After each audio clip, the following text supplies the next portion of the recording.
Elas kord ühes väikeses põhjamaises kuningriigis rüütel nimega Urmas.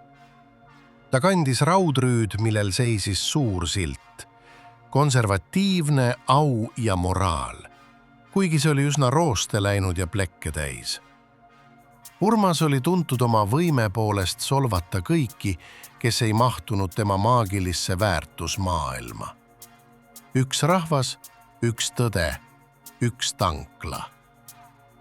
Aga oi, tal oli üks salarelv, Riigikogu kütusekaart, otse kuningalossi aardekambrist. Sellega ratsutas kütuseummi mitte tööle ega lahingusse, vaid otse oma isikliku lossi ja tagasi.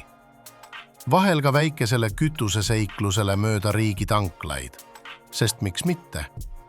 Rahva raha on ju rahva oma ja mina olen rahvas, kuulutas ta peegli ees.